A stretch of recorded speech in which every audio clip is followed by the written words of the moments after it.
Hey everyone, welcome back. In this video, we are talking about spine and leaf architectures. Now, in the last two videos where we talked about your layer two, or not layer two, your two-tier architectures and your three-tier architectures, we were primarily talking about campus designs, right? Where your users are going to be connected, where your access points are going to be plugged into. In this video, it's going to be a little bit different because primarily spine and leaf architectures are going to be in your data center. They're not going to be something that you're going to put out there in your campus for your users and wireless devices and printers and things like that. They're primarily going to be for your data center where your servers are going to be connected, where your core is going to be connected. And so I want you to pivot your mindset here. I want you to pivot your thinking here for a second.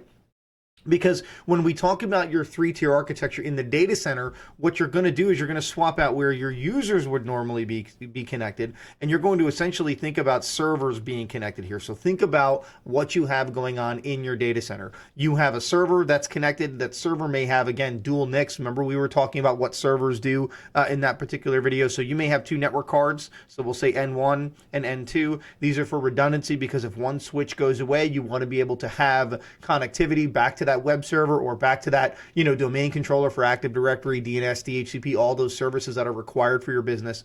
And so you may have that server that's connected or dual connected to two different access switches. And you're going to have, let's just say VLAN 10 for now. So you may have that access switch configured for VLAN 10. And you know what? I've also seen some data centers where that server is in actually multiple VLANs. So you may have 2 or 3 NICs or network cards that are configured in 2 or 3 different VLANs. And so you'd have them connected into switches in different VLANs. And then that access switch, just like in your campus topology, is going to be connected up to your distribution or your AG layer. So we'll just put distribution here so you're not confused. So distribution or AG, remember, those two layers are going to be used interchangeably. This is where you're going to have spanning tree doing its thing. So we'll just put spanning in here so that you understand where that lives. Now you're going to have spanning tree running at both of these layers, but primarily spanning tree here is going to be saying, okay, which port is going to be in forwarding state, which port is going to be in blocking state, so that spanning tree can manage that redundancy. And then you're going to have your core. This is where you have incredibly fast switching where, you're going to connect multiple different distribution layers. You're going to connect multiple different sites because maybe you have multiple data centers with fiber running in between the buildings or something like that. Now, this is where we've evolved into your spine and leaf architecture. Spine and leaf, again, is gonna live primarily in your data center, and it's going to be essential for software-defined networking or ACI, application-centric infrastructure. Now, this is not a data center class. This is not a data center curriculum, but as a CCNA, you need to have a basic understanding of these things because as a CCNA, you're going to be touching multiple different things. It's not like where you have your CCIE in data center or route switch or, collaboration or something like that, where you're really only a specialist in that one thing. As a CCNA, you're gonna need the basic knowledge kind of going across the board because you're going to be touching multiple different things. So in a spine and leaf architecture, it's really an evolution of a tier 2 architecture.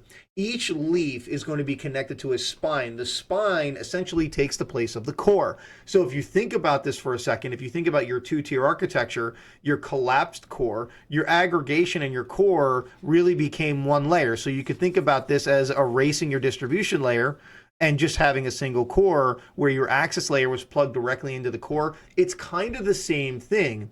The difference is, or I should say, really, it's an evolution of this down here because every single leaf is going to be plugged into a spine.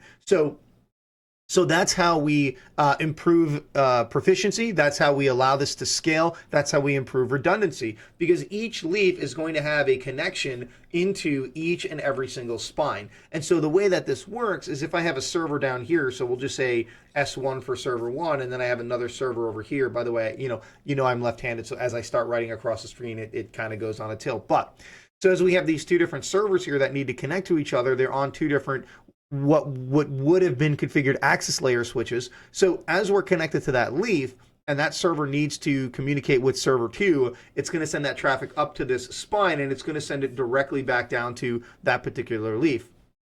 As we need to scale across here, because each and every leaf is connected to each and every spine, it's incredibly fast. So we're improving that proficiency, we're improving that performance, we're improving the efficiency of our network because each switch has an interconnected link with each other.